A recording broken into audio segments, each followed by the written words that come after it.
할렐루야. 새 일을 행하시는 하나님의 은혜와 능력이 오늘도 여러분들 가운데 함께 하시길 주님의 이름으로 축원합니다. 이사야서는 총 66장으로 기록되었고, 이사야서 63장과 64장은 선지자 이사야의 기도가 나옵니다. 이스라엘의 죄를 준엄하게 꾸짖고 회개하라고 책망한 선지자였지만, 그 선지자는 백성들의 죄만 지적하고 끝내는 것이 아니라 백성들의 죄를 품고 하나님께 메어 달립니다. 이사야서의 맨 처음의 시작이 이스라엘 민족의 죄와 악으로부터 시작됐습니다. 그리고 그 죄가 가득 차서 바벨론의 70년간 포로 생활을 합니다.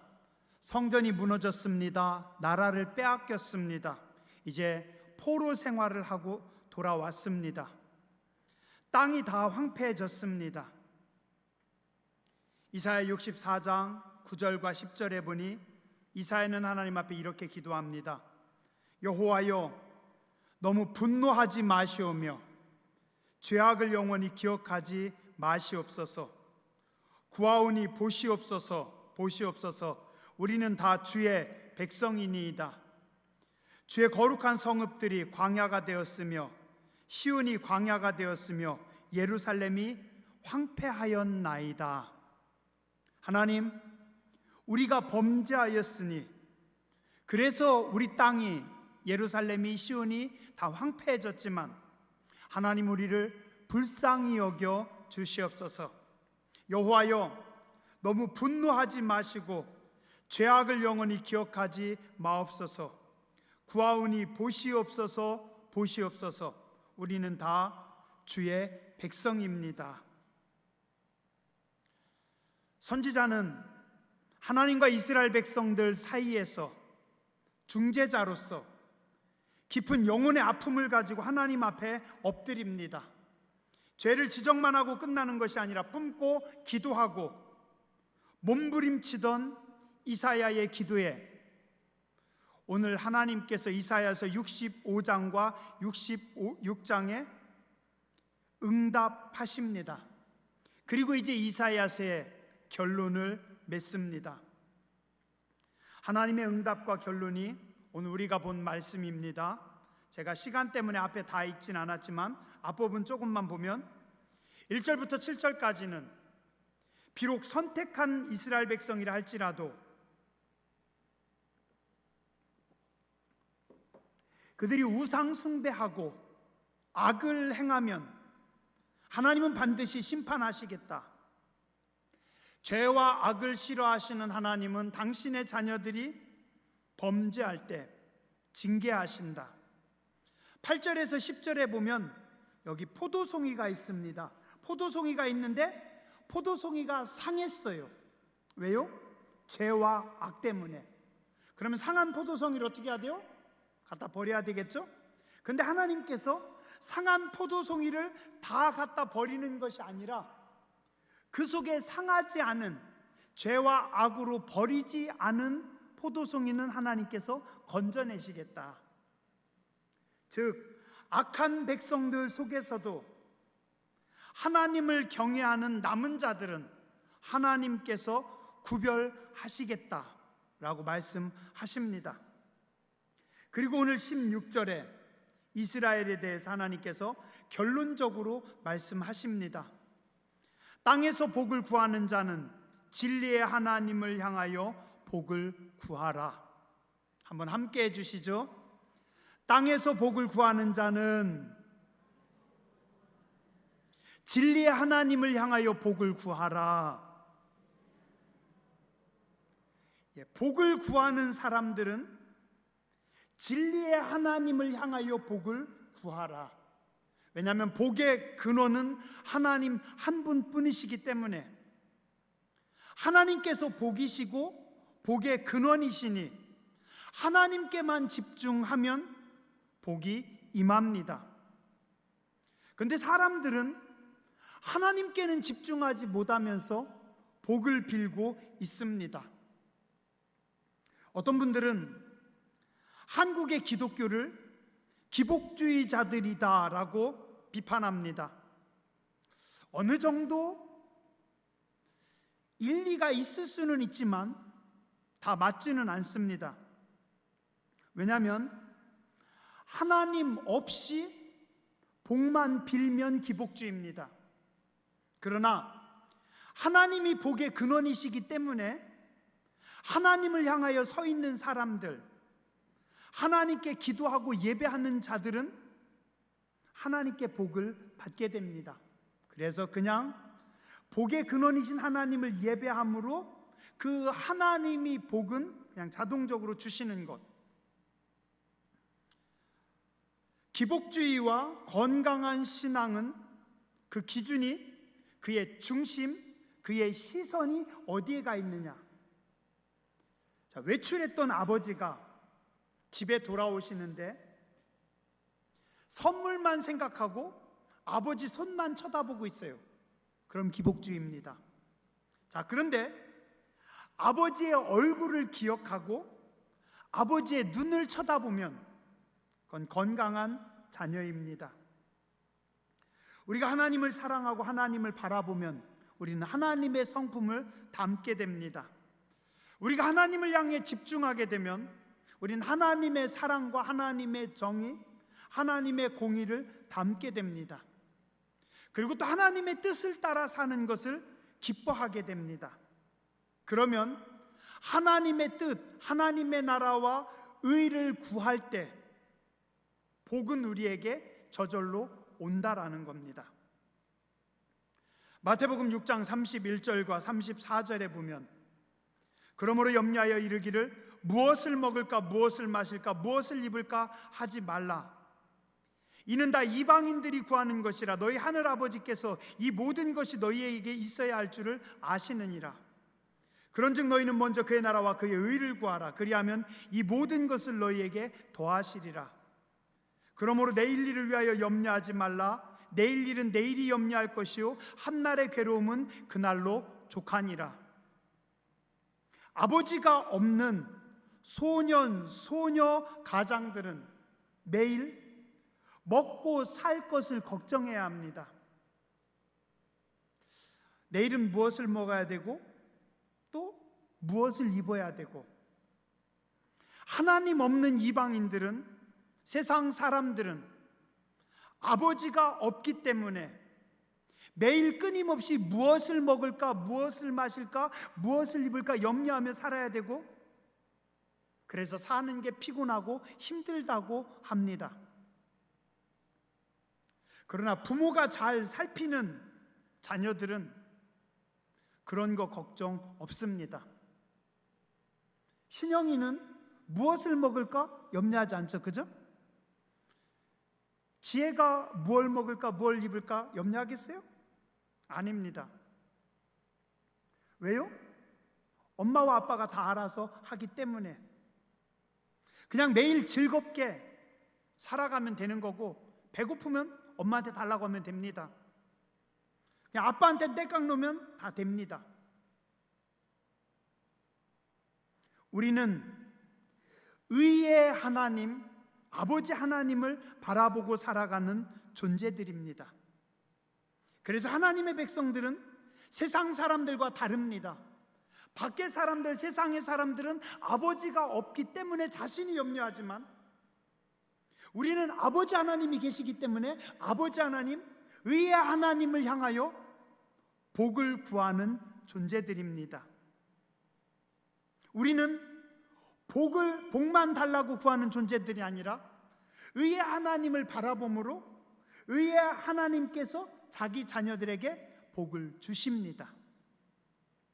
오늘 말씀에 24절 한번 보시기 바랍니다.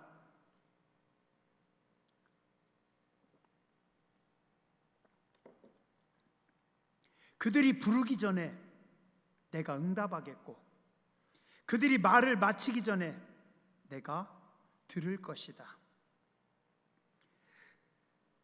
자상하고 섬세한 부모는 자식들이 요구하기도 전에 먼저 뭘 필요로 하는지 압니다. 한성이가 송세경 권사님 쳐다보면 알죠? 이 녀석이 지금 뭐가 필요해서 엄마를 쳐다보는지.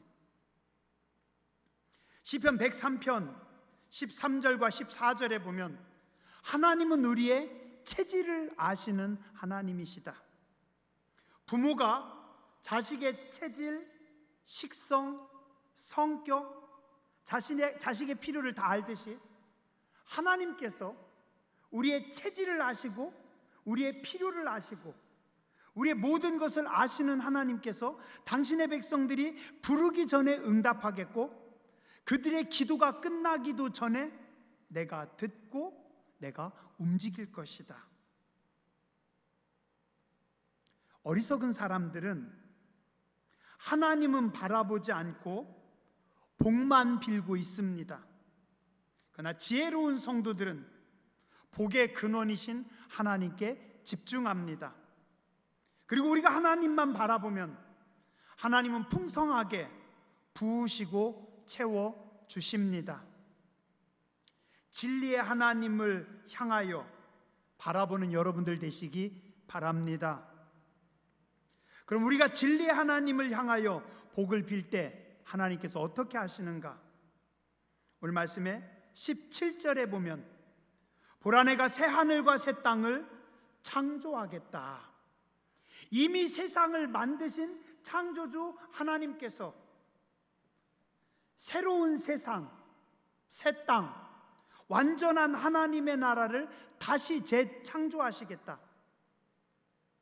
다시 만드신다라는 겁니다. 하나님이 다시 만드시는 하나님의 세상은 어떤 세상일까요? 오늘 말씀에 18절에 말씀합니다. 너희는 내가 창조하는 것으로 말미암아 하나님이 창조하는 것으로 말미암아 영원히 기뻐하고 즐거워할지어다. 보라 내가 예루살렘을 즐거운 성으로 창조하며 그 백성을 기쁨으로 삼을 것이다. 예전에 황폐한 황무지가 되었고 다 무너진 땅을 하나님께서 즐거운 성으로 다시 만들겠다. 자, 한번 따라서 하시죠. 영원히 기뻐하고 즐거워할지어다. 이게 누구 마음인 것 같아요? 아버지 어머니의 마음이고 할머니 할아버지의 마음입니다. 할머니 할아버지가 손주들이 오니까 한없이 이쁩니다. 보고 또 봅니다. 그리고 손주들이 달라고 하면 그래 네가 원하는 거 뭐든지 다 줄게. 이 할머니는, 이 할아버지는, 아버지 어머니는 네가 영원히 기쁘고 네가 영원히 즐겁고 행복하기를 원한다. 아버지 하나님의 마음도 그렇습니다. 하나님의 마음은 하나님의 백성들이 영원히 기뻐하고 즐거워하는 것입니다. 사람은 실패하거나 바닥을 칠 때 이제 끝이라고 생각합니다. 그러나 하나님은 이제부터 시작이라고 말씀하십니다. 인간의 끝이 하나님의 시작이고 인간이 답이 없을 때 진짜 하나님께서 일하십니다. 이제 선지자 이사야의 기도에 하나님께서 귀를 기울이시고 내가 너희에게 영원히 기뻐하고 즐거워하게 하겠다. 19절에 내가 새로 만드는 그 세상은 무엇이 없다고요? 울음소리가 들리지 않을 것이다. 즐거움과 기쁨의 세상을 만들겠다. 어때요? 살아가면서 울음소리가 없는 세상 어떻게 생각하세요? 사람은 할 수 없을 것 같지만 하나님은 하신다라고 말씀하십니다. 울음소리가 들리지 않는 영원히 즐거운 기쁨의 세상을 만들겠다. 어떻게 할 때? 하나님의 백성들이 진리의 하나님을 향하여 바라볼 때 그 하나님께서 복을 주셔서 여러분에게 눈물이 없는 영원히 기쁘고 즐거운 세상을 만들어 주신다는 겁니다.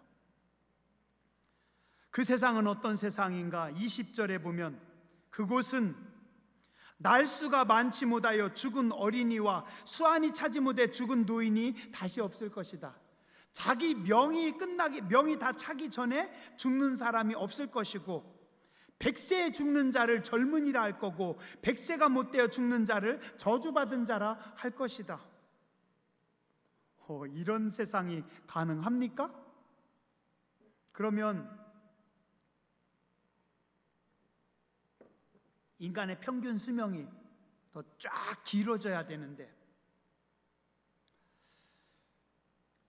100년 전에 우리 조선시대 이 땅과 지금 오늘을 한번 생각해 볼게요. 조선시대 왕이 27명이었습니다. 이분들의 평균 수명이 몇 살인지 아세요? 46세. 조선시대 왕들의 평균 수명이 46세였고요. 가장 오래 장수한 왕이 영조 82세. 윤기 권사님은 조선시대 가장 오래 산 왕들보다 지금 7년 더 사신 거예요? 8년 더 사신 거예요? 태조가 72세, 고종 66세, 세종대왕도 54세까지밖에 못 살았대요. 자, 왕은 그렇고 평민들은 얼마 살았는지 아세요? 평균 수명이 35세 혹은 그보다 더 어릴 거다. 왜냐하면 유아 사망률이 높아서 조선시대 평균 수명이 아주 낮았대요. 홍역, 천연두로 사망하는 아이들이 많아서 100일만 넘겨도 100일 잔치하고 돌만 넘겨도 돌잔치하고. 자, 그런데 지금 100여 년이 지난 현재 세계보건기구가 2019년에 조사하고 2020년 12월에 발표한 자료를 보니까 우리나라의 평균 수명은 83.3세, 35살밖에 안 됐다라고 하는데 그 배가 넘었어요. 세계에서 가장 오래 사는 나라 일본 84.3세, 2위 스위스 일본이 84.3세, 스위스 83.4세, 3위가 어느 나라인지 아세요? 대한민국 83.3세. 세계에서 가장 오래 사는 일본보다 우리가 한 살 덜 살아요. 미국이 40이랍니다. 지금 우리는 엄청난 나라에서 살고 있습니다. 100년 만에 지금 우리는 어떻게 됐어요? 60살도 청년입니다. 그죠? 60살 청년이라고 합니다. 요즘 환갑잔치 안 해요. 요즘은 팔순잔치도 잘 안 합니다. 그러면 하나님이 복 주셔서 장수하는 나라는 100살도 젊은입니다. 100살을 넘어서 사는 날을 하나님께서 주십니다. 어떻게 해야 가능할까요? 100살이 넘어서까지 장수하는 나라가 되려면 전쟁이 없어야 돼요. 질병이 없어야 돼요. 가난이 없어야 돼요. 하나님께서 그런 나라로 만들어 주시겠다. 진리의 하나님만 쳐다보고 있으면. 두 번째, 하나님께서 풍요의 복을 주시겠다. 21절에 보니까 그들이 가옥을 건축하고 그 안에 살겠고 포도나무를 심고 열매를 먹을 것이다. 그들이 집을 짓고 자기들이 지은 집에서 살 것이고 자기들이 농사지어서 자기들이 농사진 것을 먹고 살 것이다. 그게 뭐 복이에요? 복입니다. 하나님은 무조건 많이 쌓아놓고 사는 게 복이 아니라 자신이 수고한 것을 받아 누리는 세상이 복된 세상이라고 합니다. 저는 잘 모르는데요, 뉴스에 보고 사람들 이야기를 들어보니까 그러대요. 서울은 아파트가 기본 출발이 10억부터 출발한대요.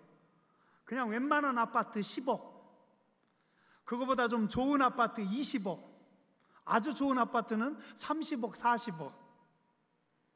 별로 안 놀라시나 봐요. 근데 더 놀란 건 뭔지 아세요?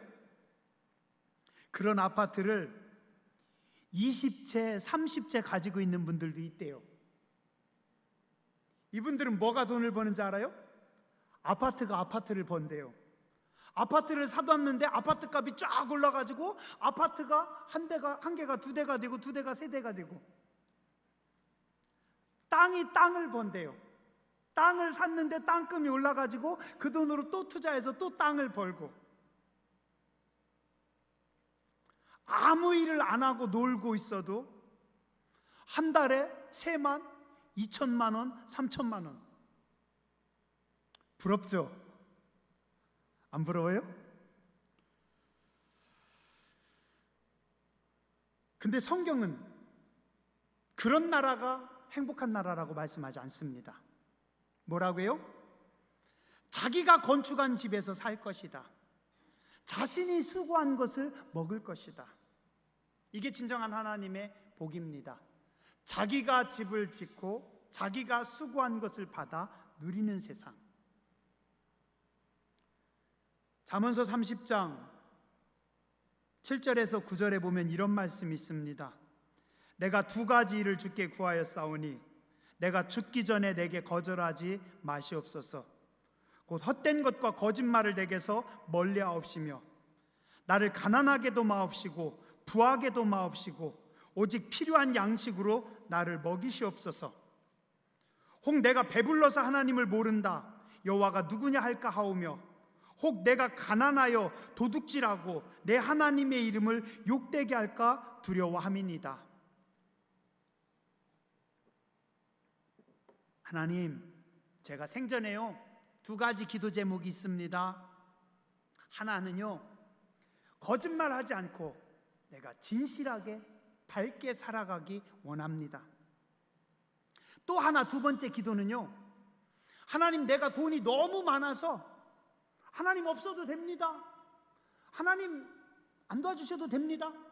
하나님을 잊어버리거나 아니면 너무 가난해서 도둑질하거나 하나님 영광 가리는 부끄러운 인생이 되지 않게 해주시옵소서. 즉 너무 부하지도 않고 너무 가난하지도 않고 적당히 수고한 만큼 누리며 살아가게 하여 주시옵소서. 여러분의 기도와 또 하나님께서 여러분에게 주시는 복이 되시기 바랍니다. 마지막으로 성경은 말씀합니다. 은혜의 하나님을 바라보는 자들에게 완전한 평화를 주시겠다. 오늘 말씀의 25절 한번 보시기 바랍니다. 이리와 어린 양이 함께 먹을 것이며 사자가 소처럼 짚을 먹을 것이며 뱀은 흙을 양식으로 삼을 것이다. 나의 성산에서는 해치는 것도 없을 것이고 상하는 것도 없을 것이다. 이리와 양이 함께 살 수 있어요? 사자와 소가 같이 있을 수 있어요? 뱀이 나옵니다. 양과 소는 약자들입니다. 이리와 사자는 포악한 자들입니다. 뱀은 주로 간사하고 또 사악한 포식자입니다. 어쩌면 뱀이 가장 무서운 존재일지도 모릅니다. 자, 그런데 그들이 함께 산다. 가능할까요? 돈 없고 힘 없고 약한 양 같은 소 같은 존재들이 이리같이 포악하고 사자같이 강하고 세고 뱀같이 교활하고 사악한 그들과 함께 공존하는 세상. 힘이 없는 자들도 눈치 보지 않고 편안하게 사는 세상. 힘이나 권력이 지배하지 않고 돈이 지배하지 않고 완전한 평등과 평화가 존재하는 세상. 하나님께서 그 세상을 만드시겠다라는 겁니다. 어떻게 할 때요? 복의 근원이신 진리의 하나님을 우리가 바라볼 때. 제가 볼 때 지금 우리가 완전히 이루어지진 않았지만요, 어느 정도는 이루어진 것을 우리가 보고 있습니다. 요즘 우리도 하늘문이 열린 세상에서 복을 받고 평안하게 살고 있습니다. 한 10여 년 전만 해도요, 멍멍이들은 여름을 조심해야 됐어요. 특히 복날이 되면 알아서 산속이나 사람들이 안 보는 곳으로 잘 숨어 있어야 된대요. 주인이 아무리 맛있는 걸로 꼬셔도 복날에는 절대 꼬리치며 따라가면 안 됐대요. 근데 요즘은 강아지들도 주인님 눈치 안 보고 삽니다. 제 명대로 다 삽니다. 강아지 간식이 사람이 먹는 육포보다 더 비싸고 더 맛있대요. 먹어보진 못했지만. 편안하게 잘 사시다가 수명이 다해서 돌아가시면 강아지들도 잘 묻어드리는 세상입니다. 요즘은 고양이들도 편안하게 삽니다. 예전에는요, 허리에 좋다고 해가지고 고양이들도 사람들이 잡아갔는데, 허리에 좋다고 지네를 잡아먹었는데, 뱀은 남기지를 않았는데, 또 남자들한테 좋다고 까마귀도 남기지 않고 다 잡아먹는데, 어느 나라는 또 박쥐가 좋다고 박쥐도 잡아서 드시는데, 이제는 약한 짐승들도 자기 명대로 다 살 수 있는 세상입니다.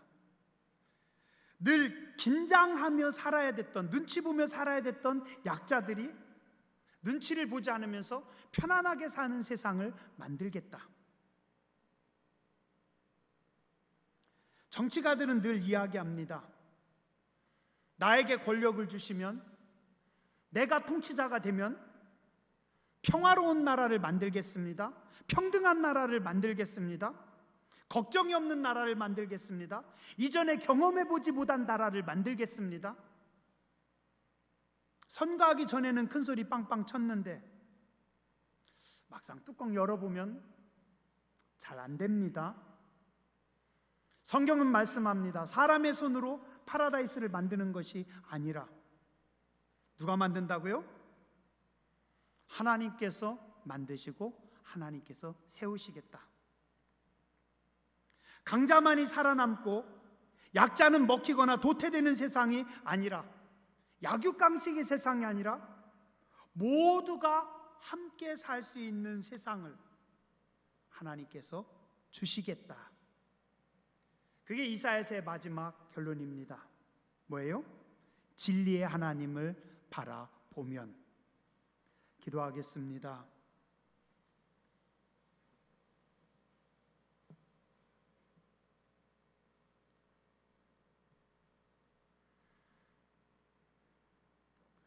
거룩하신 하나님, 복의 근원이신 하나님을 바라보게 해주시고 하나님의 성품을 닮아가게 해주시고 하나님의 선하신 뜻을 따라 살아가는 지혜롭고 복된 하나님의 사람들 되게 하여 주시옵소서.